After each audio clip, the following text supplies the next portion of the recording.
Podemos leer Salmo capítulo 1. Bienaventurado el varón que no anduvo en consejo de malos, ni estuvo en camino de pecadores, ni en silla de escarnecedores se ha sentado. Antes en la ley de Jehová está su delicia, y en su ley medita de día y de noche.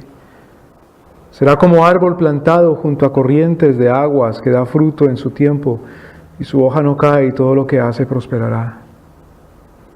No así los malos, que son como el tamo que arrebata el viento. Por tanto, no se levantarán los malos en el juicio, ni los pecadores en la congregación de los justos. Leamos juntos, por favor, el versículo 6. Porque Jehová conoce el camino de los justos, mas la senda de los malos perecerá. Oremos, Santo Dios. Conoces nuestro camino, Señor, conoces nuestra senda. ¿Cómo seremos hallados delante de ti, Señor? ¿Cómo somos hallados hoy delante tuyo? Perdona nuestros pecados, Señor. Limpia y borra nuestra maldad. Lávanos, Señor. Perdónanos, porque tu compasión y tu misericordia es grande. Te lo pedimos en nombre de tu Hijo Jesús. Muéstranos la vía, el camino de la bondad, de la justicia. Ayúdanos, Señor Dios, a ser hallados como ciudadanos, pero ciudadanos de tu reino. Gracias, Señor Dios Santo, por tu Evangelio. Bendito seas por tu Hijo Jesucristo. Gracias por tu perdón.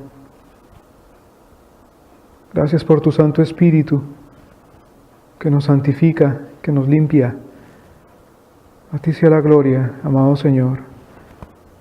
En tu nombre te lo suplicamos, te lo rogamos. Y te damos gracias, Señor Jesucristo. Amén. Tomen asiento, por favor.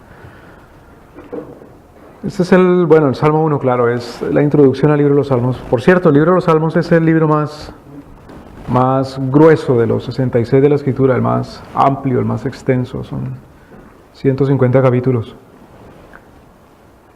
Y el libro de los Salmos, como dijimos hace un ratito, es el himnario, es el cancionero, el libro de canciones, de himnos. Si hay una línea de idea, de pensamiento en todos los salmos de principio a fin, precisamente el Salmo 1 enseña cuál es el carácter de todo el libro de los salmos.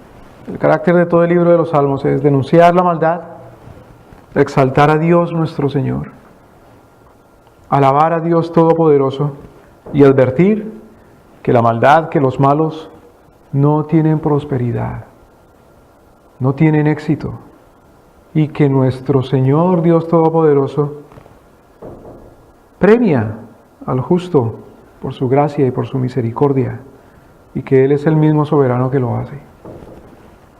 Ese es el tema del libro de los Salmos. Hay salmos de diferentes tipos o de diferentes subtemas, pero el tema que hay en todos, el espíritu que hay en todos es el mismo: que nuestro Señor es el Rey, que nuestro Señor conquista, que nuestro Señor hace venganza de los malos, que nuestro Señor salva al humilde y que lo hace por su gracia y su misericordia y por su soberanía. Entonces, básicamente el libro de los Salmos, el capítulo 1, el Salmo 1, presenta al bueno, presenta al malo, dice cuál es el destino del bueno, cuál es el destino del malo. ¿Y quién es el que los califica como tal? ¿Quién dice esto es bueno y esto es malo? ¿Quién es el que hace ese juicio? ¿Y quién es, por lo tanto, el Rey y soberano que actúa sobre el malo y sobre el bueno? Entonces leamos otra vez con cuidado el Salmo 1 y veamos qué dice nuestro Señor. Bienaventurado primero, bienaventurado el varón que no anduvo en consejo de malos, que no anda en consejo de malos, ni estuvo en camino de pecadores, ni en silla de escarnecedores se ha sentado. El libro de los Salmos comienza con una admiración y con una calificación. Y esta admiración, esta calificación es de dicha. Califica a uno y le dice, dichoso tú, lo que quiere decir bienaventurado. Eres dichoso, considérate feliz. Y es la misma calificación que hace el Señor Jesucristo en el Sermón del Monte. Rápidamente, Mateo capítulo 5, comienza diciendo nuestro Señor, versículo 3, bienaventurados los pobres en espíritu, porque de ellos es el reino de los cielos.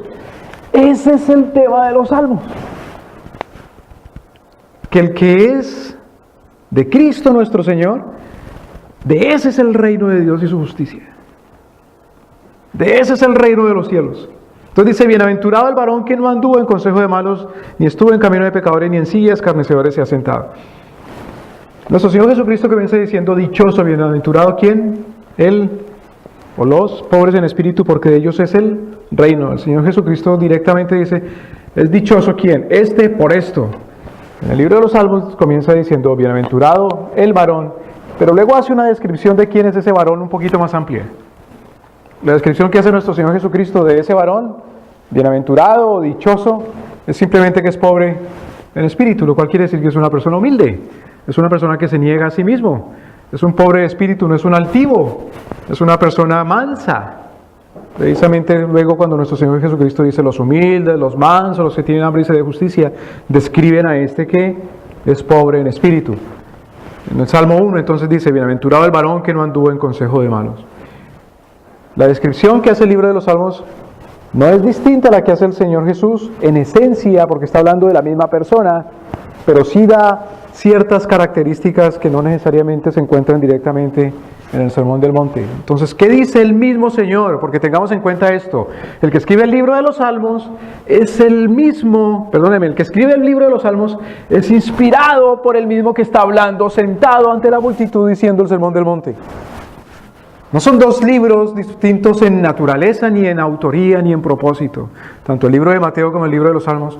Porque la palabra de Dios precisamente es de Dios. Por lo tanto es una sola palabra, de un solo autor, de un solo Señor. Entonces las cosas en particular que el Señor nos dice en el Salmo 1, en cuanto a quién es ese bienaventurado, quién es ese dichoso, ¿quién?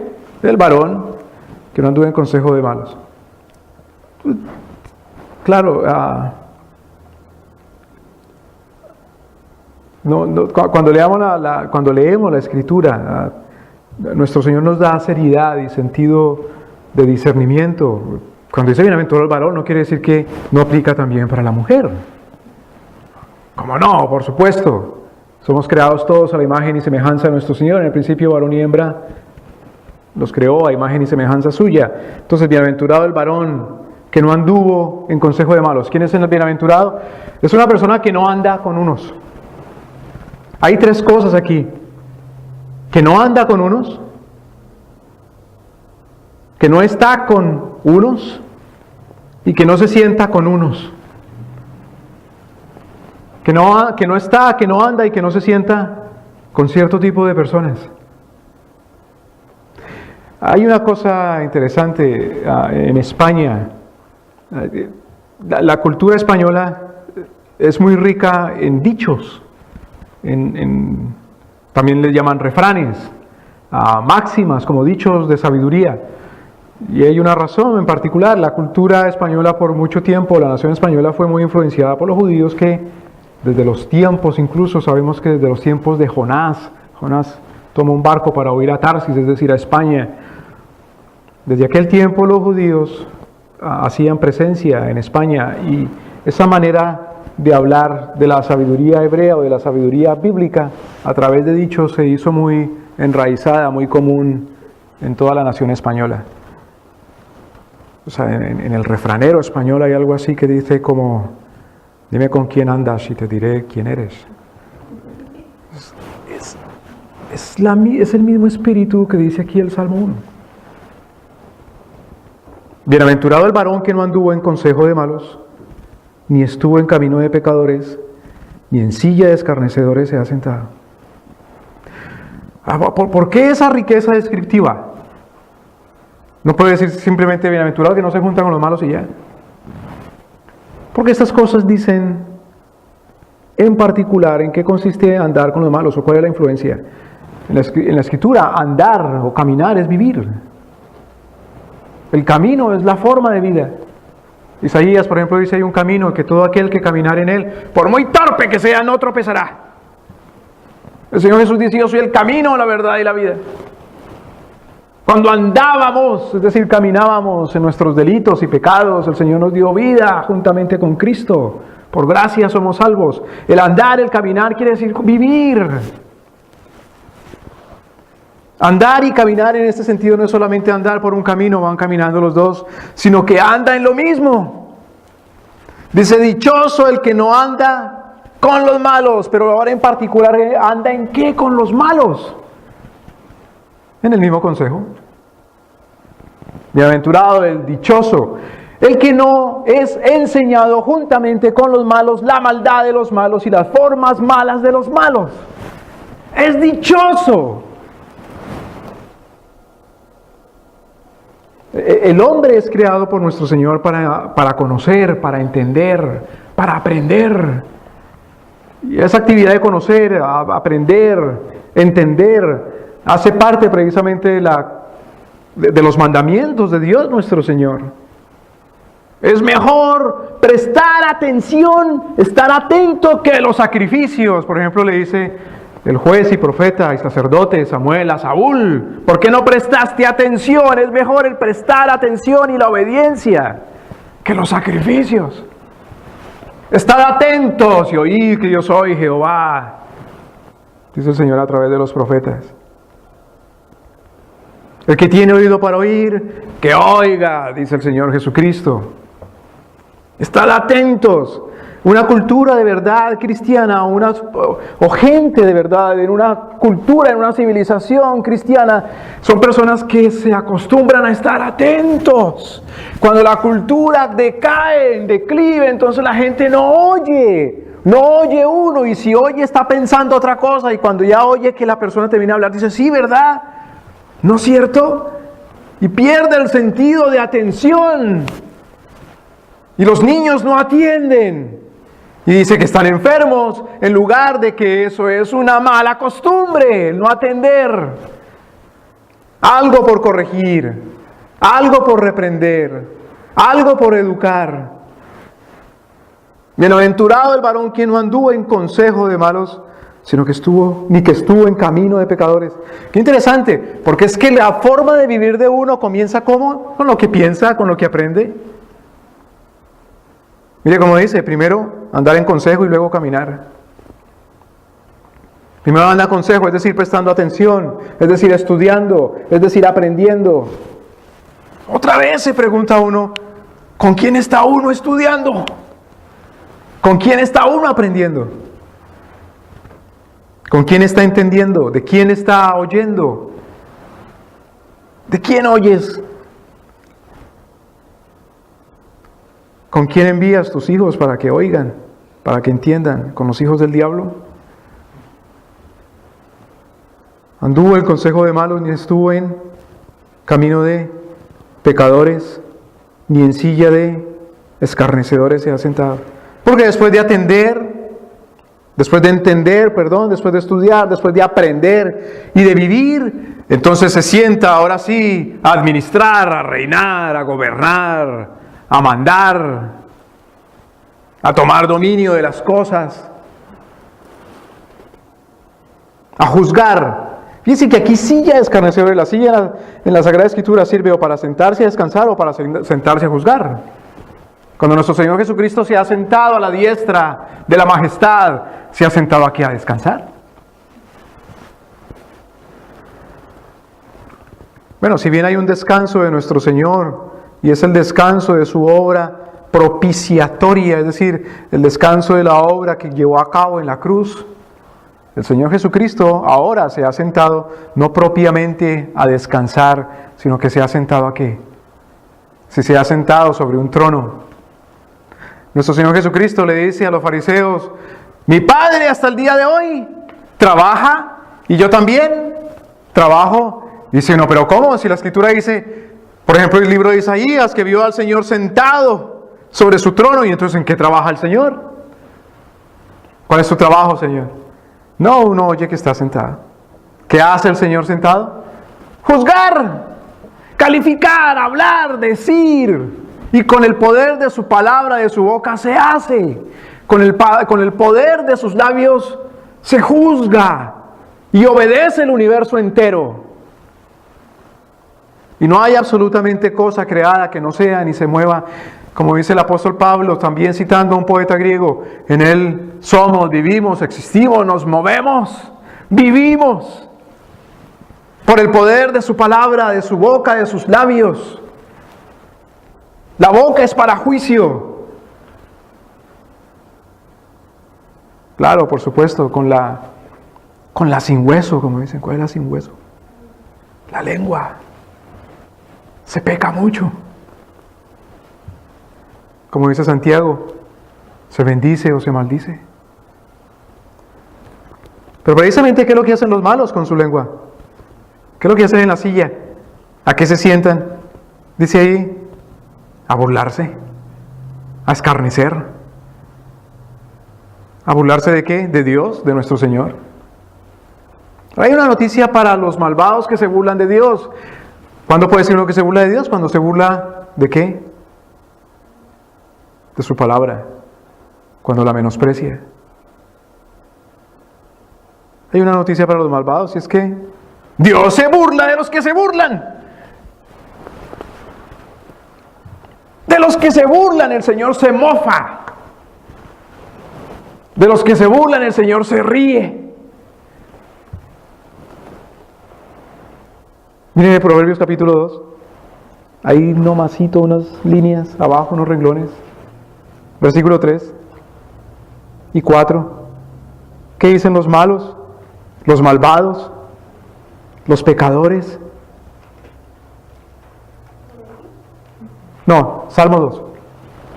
Salmo 2, versículo 3 y 4. ¿Qué dicen? Dicen, rompamos sus coyundas, es decir, sus ligas, es decir, sus lazos, es decir, sus riendas. Como quien domina un caballo o una bestia con riendas. Y dicen, rompámoslas. Y echemos de nosotros sus cuerdas, otra vez. Sus riendas, sus coyundas, sus cuerdas. ¿Qué pasa entonces en el cielo? El que mora en los cielos se reirá. El Señor se burlará de ellos. Cada vez que dice uno, no que estoy de acuerdo contigo, Señor, el Señor se burla de uno. Dice, pobre infeliz, pobre desgraciado. Ay, no, tan duro. Sí, pobre desgraciado, porque eso no es gracia. Está hablando uno como si saliera de la gracia de nuestro Señor. Me zafo de tu coyunda, me zafo, Señor, de tu mandamiento, me zafo de tu instrucción, de tu opinión, de tu palabra, porque eso era para la gente de antes, o para otros. Porque me han dado otro consejo. ¿Y quién es el que me da otro consejo? ¿Qué tipo de consejo es ese otra vez? Consejo de malos. Eso es una cosa impresionante, ¿no? Pagar un dineral para que lo aconsejen y son malos. ¿Sabe que la inmensa mayoría de personas, cuando buscamos consejería, no estamos buscando lo que Dios nos diga, sino lo que uno quiere oír? Y por eso paga. Eso lo ve uno en la Escritura de principio a fin. Cuando los reyes buscaban profetas para que le dijeran lo que ellos querían oír. Cuando el Señor Jesucristo le dice a los fariseos, ustedes no creen en mí porque se glorifican los unos a los otros, es decir, quieren oír lo que quieren oír. Y el mismo Señor Jesucristo le dice a sus propios hermanos, el mundo a ustedes no los aborrece. Son favoritos ustedes del mundo y el mundo de ustedes. Son amiguísimos del mundo, son amigazos. En cambio a mí me aborrece porque yo sí les digo sus maldades. Y la Biblia es un espejo en la cual uno se mira y el espejo no miente. La Biblia le dice, eres así, eres malo. Este es el mandamiento y este eres tú. Tan feo con respecto a ese mandamiento, tan antiestético, no te bañaste, no te peinaste, no te vestiste bien, estás cochino, estás sucio. en el espejo de Dios nuestro Señor. ¿Cuál es el consejo de malos? ¿Cuál es el consejo de los pecadores? Eres una gran persona, eres buena gente, eres de buena familia, eres inteligente, eres justo, eres sabio. ¿Cómo conoces la Biblia? ¿Cómo hablas de bonito? ¿Cómo te portas de bien? ¿Qué gran familia tienes? ¡Wow! No te falta nada. ¡Wow! Para que te arrepientes, en otras palabras. Para que te humilles delante del Señor. ¿Para qué necesitas un Salvador? ¿Para que te acuerdas de Dios? ¿Qué necesitas? Nada, lo tienes todo ya en ti, por ti.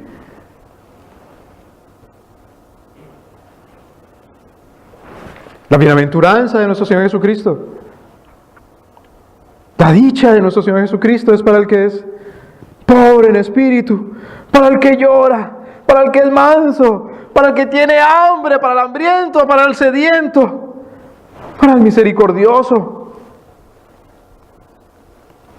el limpio de corazón, el pacificador, el que padece. En otras palabras, para el miserable.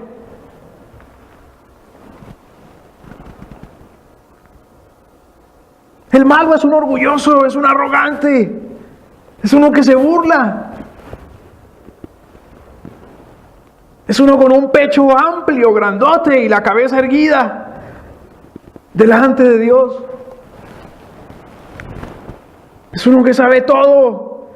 No tiene nada que ver, que aprender, que oír, que meditar. Él no. En cambio, el bueno,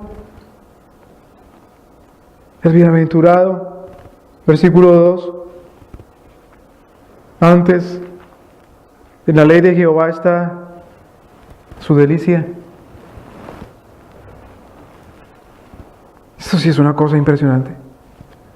El Señor le dice, tú eres pecador, eres malo, eres necesitado, y todavía dice, el que delicia, Señor.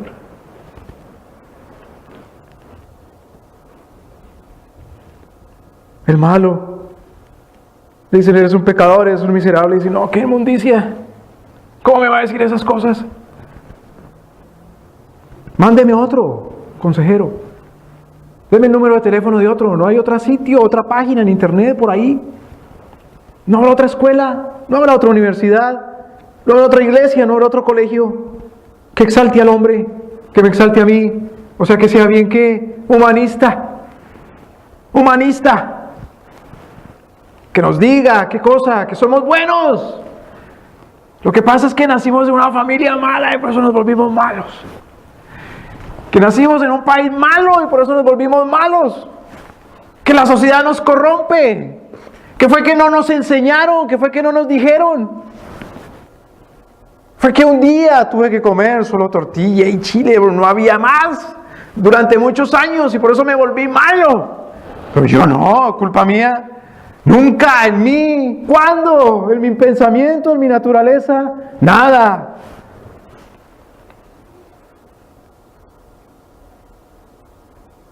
Llévenme, tráiganme en donde oír. Pero la ley de Jehová,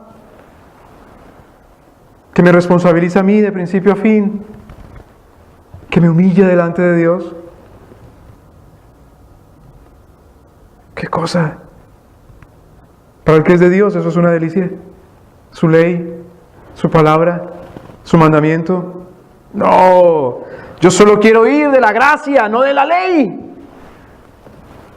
En la ley no hay delicia. Yo solo quiero oír de la misericordia, no de la ley. Y entonces este es un necio.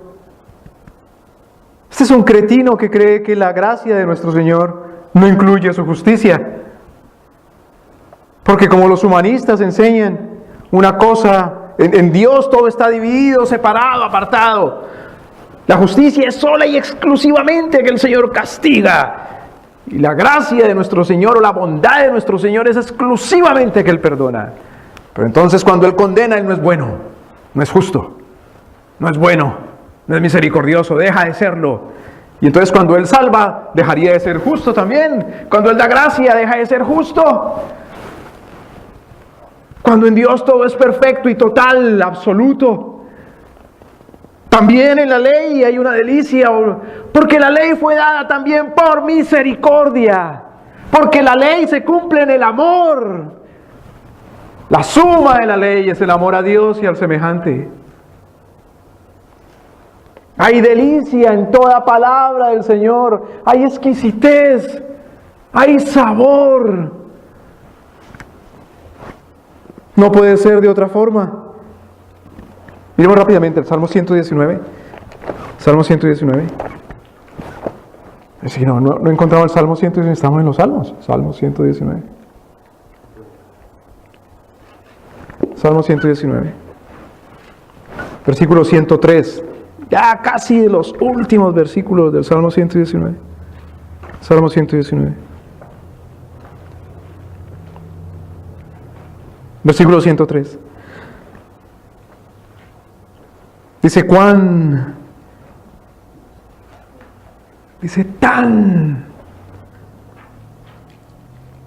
oh, qué dulces son a mi paladar tus palabras, más que la miel a mi boca. Cualquiera dice, no, pero a mí no me gusta el dulce. Lo que está diciendo es que no hay otra cosa mejor. Miren desde el versículo 97. Oh, cuánto amo yo tu ley. Todo el día es ella mi meditación. Está diciendo exactamente lo mismo que dice el Salmo 1, versículo 2.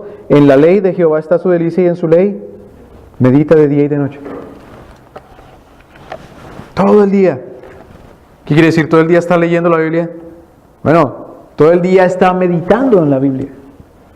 Que la tenga escrita, que la tenga así en papel, eso es solamente un formato, pero que la tenga escrita en su corazón, que la esté meditando.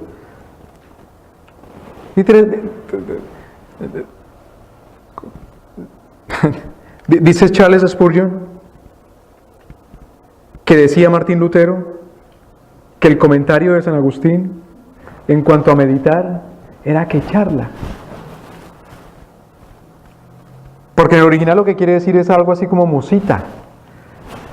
Musita quiere decir que uno está como así, no sé qué es eso. Como que la gente no le oye qué es lo que está diciendo, pero sabe que está hablando y se está comunicando con alguien.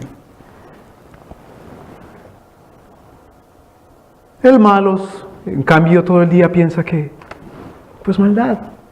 ¿Y cómo sabe uno que piensa maldad? Dice, no, ¿qué está pensando? A poner una bomba atómica y a matar y a... Pensar maldad es pensar lo que Dios no piensa y ya. Puede que esté pensando una cosa aparentemente muy bella y muy sublime y muy digna de ser alabada, pero si no es el pensamiento de Dios, es malo. Porque no hay nada bueno si no Dios primero lo ha pensado. Porque entonces si habrían cosas buenas que Dios no haya pensado, además de Dios habrá otra bondad también. Además de Dios habrá otra justicia. Como decía el gran traductor de las Sagradas Escrituras, Jerónimo, de verdad, el que ama a Cristo conoce los pensamientos de Cristo. Pues tan inteligente Jerónimo. No, eso lo dijo Pablo, nosotros tenemos la mente de Cristo. Tan inteligente Pablo. No, eso lo dice el Salmo. En la ley de Jehová está su delicia y en su ley medita de día y de noche. Hay una meditación bien diabólica también, que no es solamente que no piense lo que Dios piensa en el sentido positivo de hacer, de actuar. Hay otra cosa infernal en cuanto a la meditación y dicen, la meditación es dejar tu mente en blanco. Es meditación trascendental, comienza a meditar. ¿Cómo? No pienses en nada, deja tu mente en blanco. Sí, para que se la llene el diablo. Lo único que es bueno meditar es meditar la palabra de Dios. ¿Cuándo? Bueno, pues los domingos. Para eso hay escuela dominical, para eso hay escuela de jóvenes, para eso hay escuela de niños, para eso hay los ministerios. ¿Cuándo meditar en la ley de Jehová? De día y de noche. Entonces, ¿para qué vamos a la iglesia? Si hay que meditar de día y de noche, se supone, no, es que la iglesia no es solamente para meditar en la iglesia. Además, la iglesia es la gente. En la iglesia nos animamos los unos a otros ¿a qué?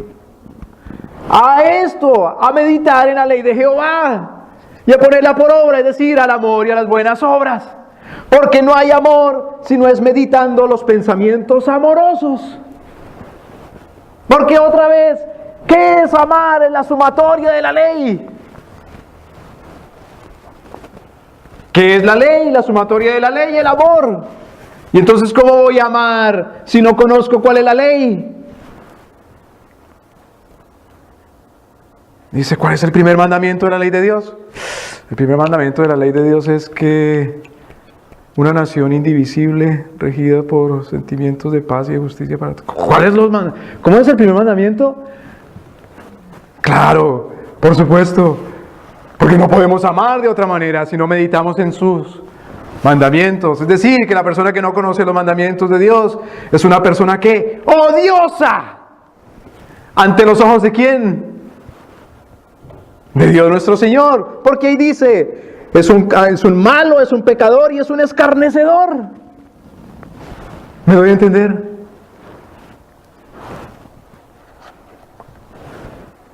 ¿Qué tarea tan gigantesca tenemos? Primero para con nosotros mismos, segundo para con la esposa. Claro, ¿por qué? Porque el marido, una de sus funciones es ser maestro, profesor de la esposa. Uno no puede decir que es diligente absolutamente, entonces soy buen maestro de mi esposa, luego de mis hijos. ¿Quiénes son sus hijos? Pues sus hijos, los del hogar. Porque en la Escritura hijo no es aquel que nace simplemente, sino que en la Escritura el que es hijo es un pacto. De otra manera no seríamos hijos de Dios. Somos hijos de Dios por el pacto. La tarea nuestra es enseñar a nuestros hijos. Hay un tiempo para acá que la gente se acostumbró que la escuela de los hijos en la ley de Jehová se llama la escuela dominical. O como se llama el ministerio ese. Que no es una cosa mala, pero la escuela de los hijos es la escuela de los padres día y noche. Y por esa escuela tiene que pasar uno primero día y noche.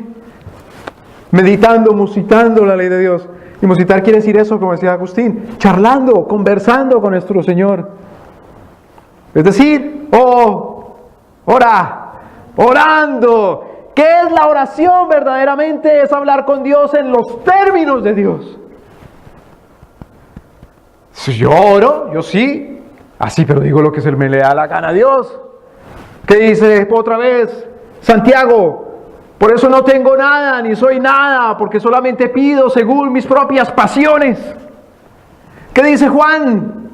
Sabemos que tenemos lo que pedimos porque Dios nos oye, porque pedimos según su voluntad, según su ley. Por lo tanto somos bienaventurados. Por lo tanto, como dice ahí, versículo 3, será como árbol plantado junto a corrientes de aguas que da su fruto en su tiempo y su hoja no cae y todo lo que hace prospera. ¡Ah! ¿Todo lo que hace prospera? ¿Qué es todo? ¿Qué quiere decir todo acá? Ese todo entonces es universal, incluye absolutamente cualquier cosa que haga, porque dice todo. Entonces, como yo en lugar de escuchar el consejo de Dios quiero oír mi propio consejo, agarro ese versiculito, ojalá desde el punto y la coma ahí donde dice todo, y dice todo lo que hace prosperará, y me lo llevo, y me lo guardo en mi corazón, y ese es mi versículo de hoy, para toda la vida, que todo lo que yo hago prospero, y salgo a hacer lo que se me da la gana. Pero todo, por supuesto, como cuando el apóstol Pablo dice todo, me es permitido, lícito, el Señor me da permiso de hacer todo. ¿Qué quiere decir Pablo? ¿Que me da permiso de hacer todo? Bueno, sí. ¿Que me da permiso de hacer qué? Pues todo lo que Dios dice, todo lo que Dios quiere, todo lo que Dios aprueba. Es decir, según el versículo 2, en su ley, en la ley de Jehová está su delicia y en ella medita de día y de noche. todo lo que hago según su ley. Dios lo aprueba. ¿Cómo sé que lo aprueba? ¿Por la experiencia? No, porque los cristianos no vivimos por vista, sino por fe. Nosotros no somos pragmáticos, nosotros somos bíblicos. No es lo que Dios quiere, yo digo nosotros. Pero eso es la santificación, en eso nos lleva al Señor, por su gracia de gloria en gloria. Todo lo que hace, prospera. Miremos el libro de Eclesiastés, capítulo 7. ¿Estamos en qué? En Salmos. Después está Pro. Y después está capítulo 7.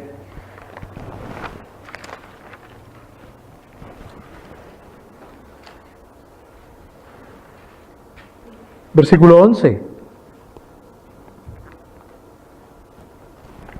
Dice, buena es la sabiduría. Pregunta, ¿qué es la sabiduría? ¿Qué dicen los malos, los malvados, los pecadores?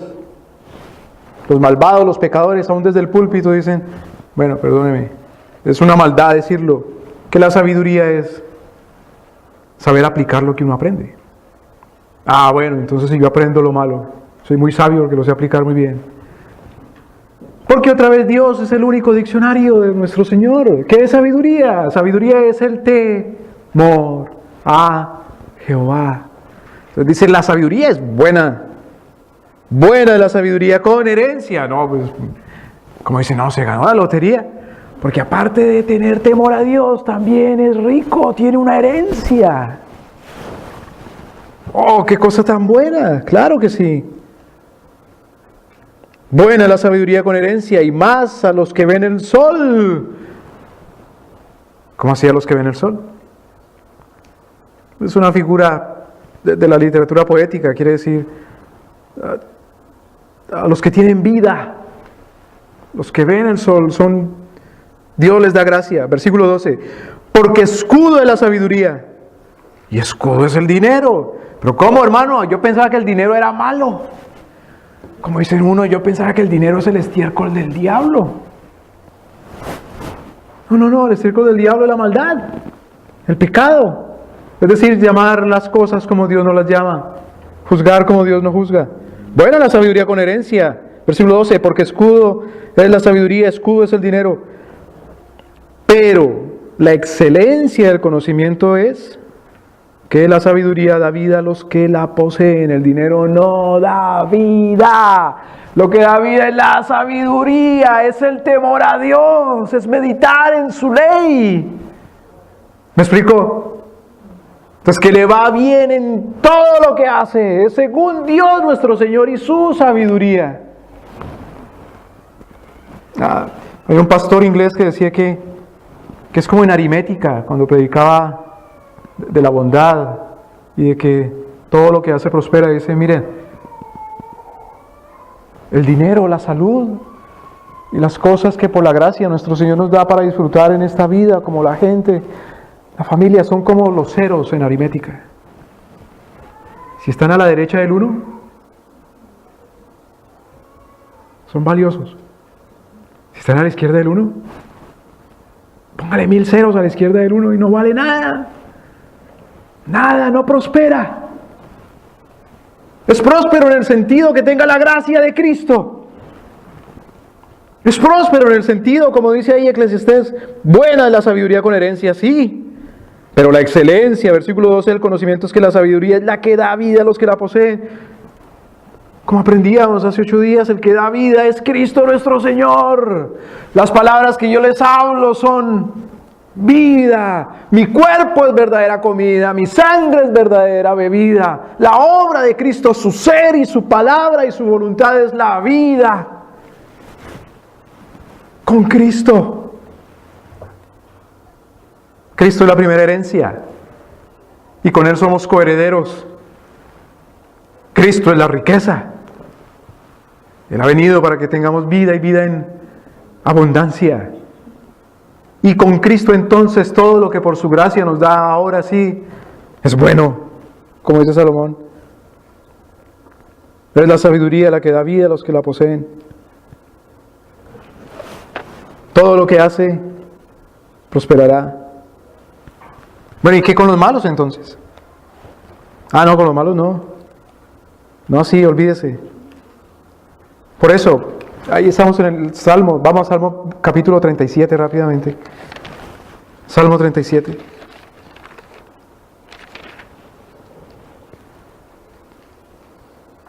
¿Cómo dice el versículo 1? No te impacientes. No pierdas la paciencia, ¿por qué? Por los malos, por los malignos. Y tampoco les tengas envidia, porque eso sí les va bien a los malos. En el Salmo 37, en el Salmo 73, el salmista, en otros salmos, se impresiona por los pobres y los miserables que caen en las manos de los malos. Esa es la impaciencia. Y luego dice, sin embargo, les va bien a los malos y les sigue yendo bien. ¿Oh, sí? Cuidado. Primero, no te impacientes. ¿Qué es la paciencia? La virtud de saber esperar lo que Dios dice, lo que Dios promete. No la ilusión, no la fantasía, sino de lo que verdad Dios promete. La paciencia y la esperanza van de la mano. No te impacientes a causa de los malignos. Ahora, esto sí es impresionante. Ni tengas envidia de los que hacen iniquidad. ¿Qué pasa cuando uno tiene envidia de los que hacen iniquidad? ¿Cuál es su delicia entonces? De la que dice ahí el Salmo 1, versículo 2. La delicia entonces no es Dios y su palabra, sino de su delicia sería hacer, tener y ser lo que son, tienen y hacen los malos.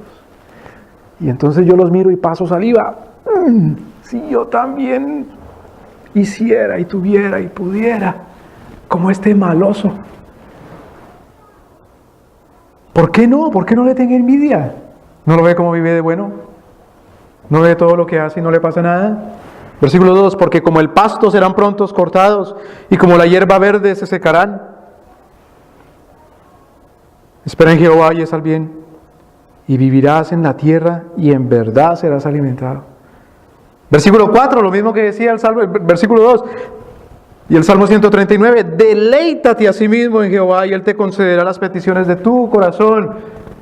Eventualmente habrá justicia y viene habiendo, porque el Señor, como aprendemos en el libro de Romanos, se revela y revela qué cosa, su ira contra toda impiedad de injusticia de los hombres que detienen con injusticia la verdad. Es decir, el Señor revela su ira contra los malos, los pecadores y los escarnecedores que se burlan y detienen la verdad, es decir, la ley de Jehová. Entonces el que dice, la Biblia no, pobre hombre, Dios primero se burla de él y luego Dios revela su ira. ¿Y qué le espera?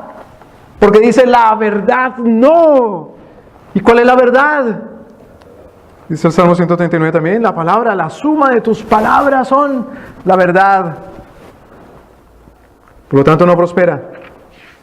¡Qué necedad, qué estupidez uno! Digo, cuando uno codicia, precisamente el codiciar, envidiar de los malvados, no solo es una necedad, es una imbecilidad.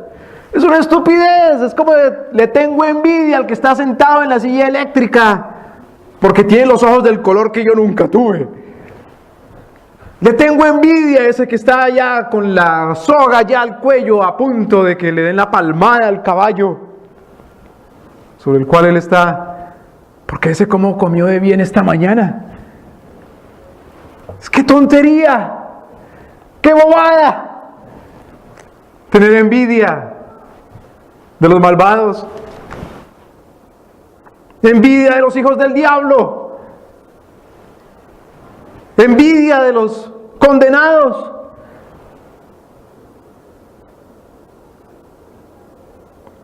Son como el tamo que arrebata el viento. ¿Qué quiere decir tamo? Tamo quiere decir lo que queda cuando se cosecha el grano, cuando se cosecha el trigo, lo que queda y no sirve para nada y entonces lo queman. Es el tamo. Como la cáscara del arroz, por ejemplo, si no me sirve de nada, lo quemo. Lo que queda después de la cosecha. En el pueblo de Israel, cuando se acostumbraba, claro, a cosechar principalmente, ¿qué cosa? El trigo, la cebada, el grano. ¿Qué se hacía con lo demás? Se quemaba. Esta es una visión del infierno. El tamo se lo lleva el viento y lo queman. Cuando se separa el grano de la espiga, y entonces el judío antiguo golpeaba la espiga, golpeaba para que el grano saltara, y se recogía el grano y el viento se llevaba lo demás. No sirve para nada. También en el Sermón del Monte, donde el Señor dice bienaventurados, Mateo capítulo 5, el Señor habla también del destino, del que se burla de nuestro Señor, del que no se humilla ante Cristo, el que dice que es bueno y que no necesita su gracia. Mateo capítulo 5, versículo 13. Vosotros sois la sal de la tierra, pero si la sal pierde su sabor, ¿con qué será salada qué cosa? ¿Con qué será salada qué? Vosotros sois la sal de la tierra. Si la sal no sirve, ¿con qué será salada la tierra? ¿Para qué sirve la sal? Para dar sabor y para conservar. Una de las grandes, uno de los grandes descubrimientos en la civilización antigua para pasar el invierno fue el descubrimiento de la salmuera, es decir, del jerky, de la cecina, de la carne seca. Es la necesidad tan gigante de la sal, que si no hay sal para salar, ¿qué se hace con la carne? Se pudre. ¿Y para qué sirve la pudredumbre? Ni para los animales. Cuidado con tocar el mortecino porque queda impuro ritualmente. Pero si está la sal. Porque si no está la sal, entonces hay que quemar, hay que enterrar. ¿Quién es la sal? Cuando el Señor Jesucristo dice, vosotros sois la sal de la tierra. Bueno, primeramente, ¿quién es el que da vida? Es Cristo nuestro Señor. ¿En qué sentido dice nuestro Señor, nosotros somos la sal de la tierra? Porque la tierra entonces empieza a adquirir vida por el ministerio de la iglesia. Es decir, de dar la luz de Cristo. Cuando nuestro Señor Jesucristo vino a la tierra, vino al mundo, y entonces dice el Señor, fue como si yo hubiera barrido la casa. Pero si después de barrer la casa, de limpiar la casa, no permanece ahí alguien habitando, entonces vienen los ladrones después, y el estado de esa casa viene a ser 7 veces peor. Porque no conservó la vida de la casa, que es quien la habita. La vida de la tierra es que esté el Espíritu Santo en la tierra. Y el ministerio del Espíritu Santo por gracia sobre la tierra es que la tierra sea llena de su gloria. Que se le obedezca a nuestro Señor. Venga a tu reino, hágase tu voluntad. Al barrer Cristo la casa, ¿cuántos demonios expulsó Cristo? ¿Cuánta gente liberó? ¿Cuántos enfermos sanó? ¿Cuánto no predicó? Pero como quedó luego vacía al salir Él. Al no quedar el Espíritu Santo, ¿por qué no? Porque hubo enemistad contra Cristo, porque lo asesinaron, porque luego se rechazó y se persiguió a la iglesia y se mofaron, se burlaron. Dice el Señor Jesús, vendrán peores cosas aún, su estado posterior será peor.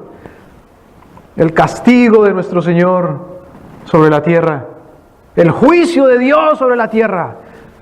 El juicio del infierno no es el único juicio.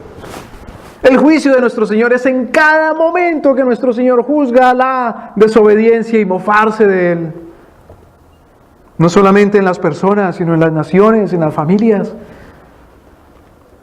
Son como el tamo que arrebata el viento.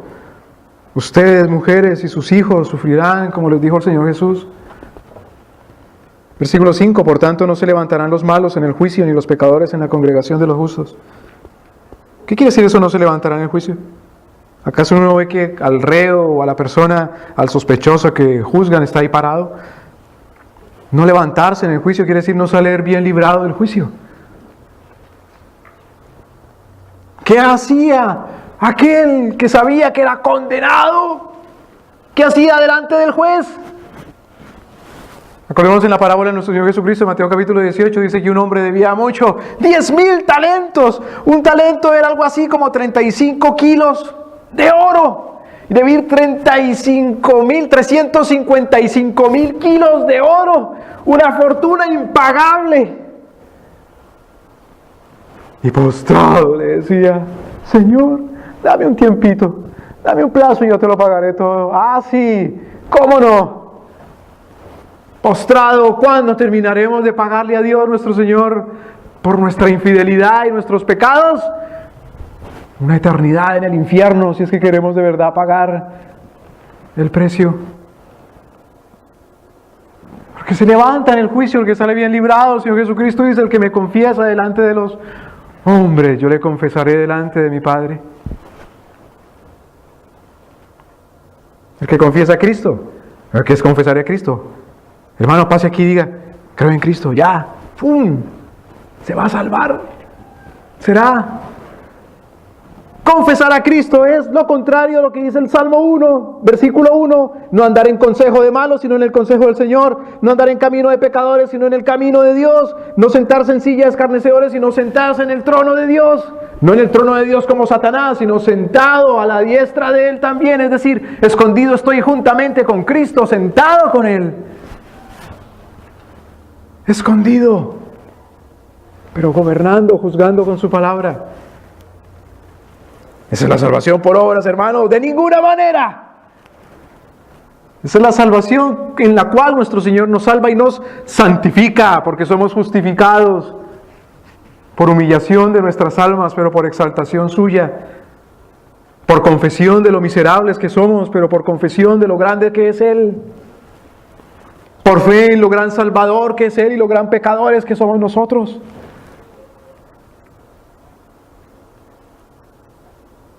Versículo 6.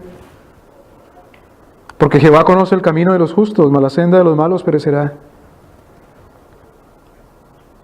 Es nuestro Señor soberano el que de principio a fin marca, mide, califica, juzga, vigila y gobierna, tanto sobre el camino del malo como sobre el camino del bueno. Pero hay una cosa interesante que está marcada aquí en el libro de los Salmos, en todo el libro de los Salmos, especialmente en el Salmo 1. Y es que el destino, el destino a lo que le espera a los malos es cada vez más la destrucción, por supuesto, y a los buenos la prosperidad, de tal manera que el efecto, la influencia, la presencia de los malos, nuestro Señor la quita progresivamente. Miremos en Proverbios capítulo 4, versículo 14. Proverbios capítulo 4. Después de Salmos está Proverbios.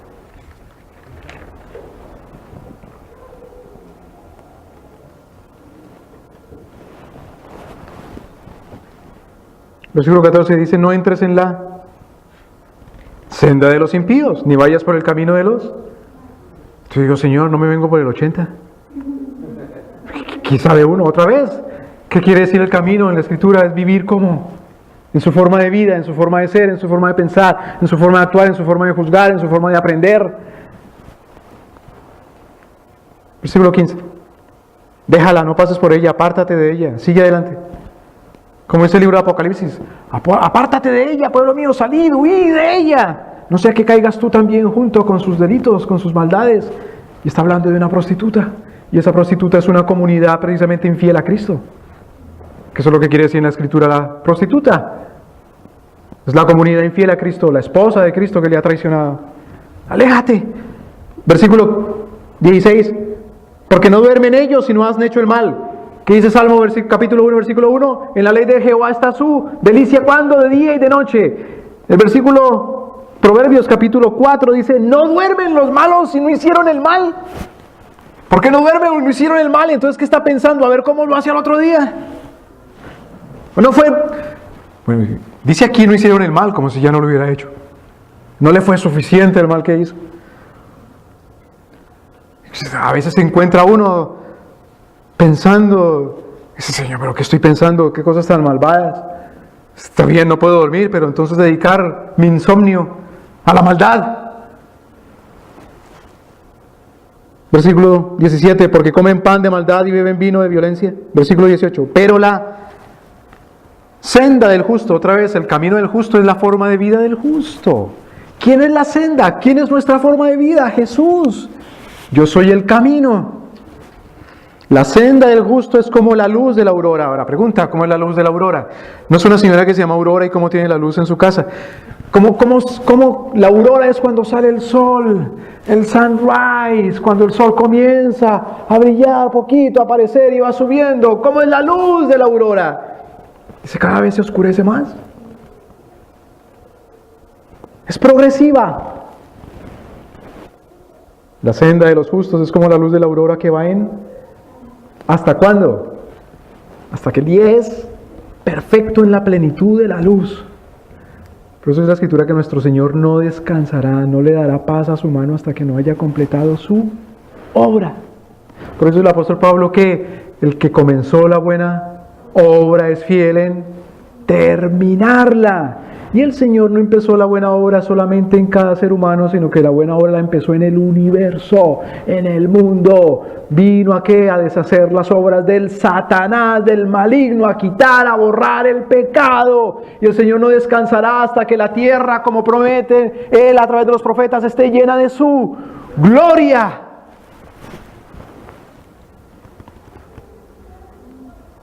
¿Cuánto tiempo pasará? ¿Cuánto tiempo pasó desde la caída del hombre hasta que vino Cristo? 4,000 años. Tanto tiempo, Señor. En el tiempo de Dios nuestro Señor, el día será perfecto. Amén. Esa es nuestra esperanza, la paciencia de los santos. Que el Señor nos dé gracia a vivir en esa paciencia y en ese camino y en esa senda, en su ley, que perdone nuestros pecados. Oremos, Señor Dios, que no sea la risa en tus labios, Señor, por nuestra necedad, Señor. Que seas tú más bien diciendo, dichoso y bienaventurado. Humilla nuestro corazón, Señor. Dobla nuestra cerviz y ayúdanos a confesar que solo tú eres Dios. Que solamente tú eres sabio y justo y bueno y misericordioso. Que solamente tú tienes palabras de vida eterna, Señor. Eres tú y solamente tú. Y haznos, llévanos por tu camino, por tu senda. Por Cristo, por tu Hijo Jesús. Ayúdanos, Señor Dios, y danos el gozo de tu salvación, el gozo de tu palabra, la alegría, Señor, de tu justicia. Quita de nosotros las ganas y el sabor y el gusto por lo que tú no piensas, por lo que tú no dices, por lo que tú no apruebas. Quítanos el gusto, Señor Dios, por el consejo malvado. Y ayúdanos a llamar bueno a lo que tú dices y haces, a lo que tú quieres y llamas. Y en ese sentido, ayúdanos a juzgar y llamar malo, Señor, a lo que tú has juzgado, a lo que no se sostendrá y a los que no se sostendrán en tu juicio. Pasa de largo, Señor Dios, en tu ira y mira la sangre escrita, pintada en nuestras frentes, en nuestro hogar, en nuestra comunidad. Mira la sangre del Cordero de Dios que quita el pecado del mundo. Y sácanos en libertad, Señor, en la libertad de tu reino. y de tu herencia. Te lo suplicamos en tu nombre, Jesucristo. Amén.